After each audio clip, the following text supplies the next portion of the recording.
All right, segment 4 be the last segment for this chapter, a long chapter that we had to go through.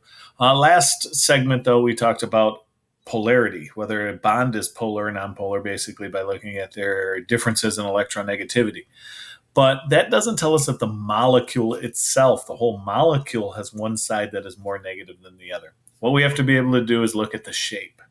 So here's a prime example of carbon dioxide that has two polar bonds. The difference between carbon and oxygen makes it squarely polar.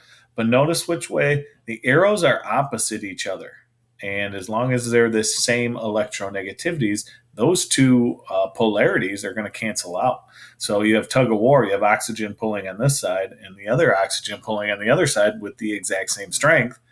Guess what? No one wins at tug of war. So this ends up, the molecule itself becomes nonpolar. It doesn't have a positive side or a negative side.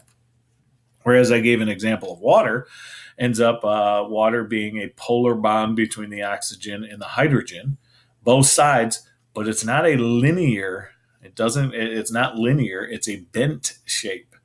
So if we look at these arrows, there's no way for those two arrows to cancel each other out. They're not going in opposite directions. Therefore, one side of the molecule itself, in this case, the oxygen side, has a negative, and then the hydrogen side ends up being more positive.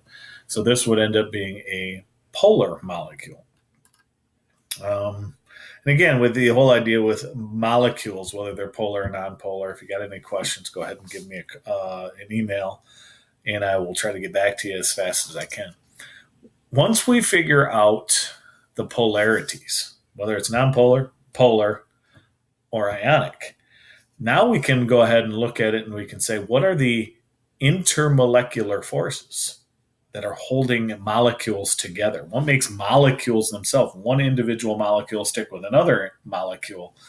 That basically is based off of what type of bond they are, whether it's polar or nonpolar.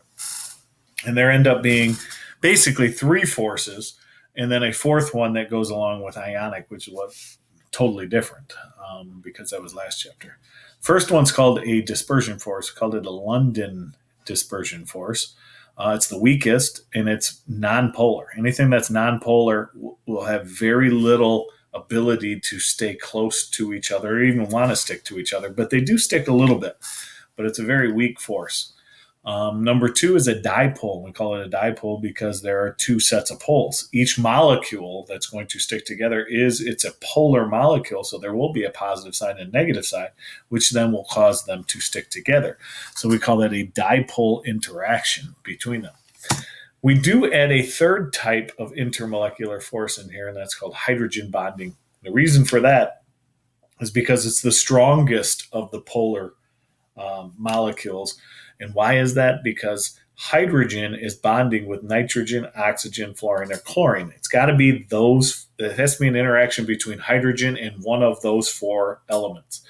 And why is that? Because hydrogen, for the most part, is a very low electronegativity, and nitrogen, oxygen, fluorine, and chlorine have very high electronegative values. So there's a bigger difference between them. So you create very strong poles. And it's the strongest of those intermolecular forces. And when you put them all in order, as we had to, and figure out which is the strongest to the weakest, London dispersion's the weakest, gets a little stronger with dipoles. We call them dipoles because there are two molecules. They each have two poles to them, a positive and a negative. And the strongest is hydrogen bonding. All of those three, which are molecular, are weaker than anything that the ionic bond has. So if we basically go from ionic to covalent, you'd figure out that the ionic is the strongest. End of chapter 8.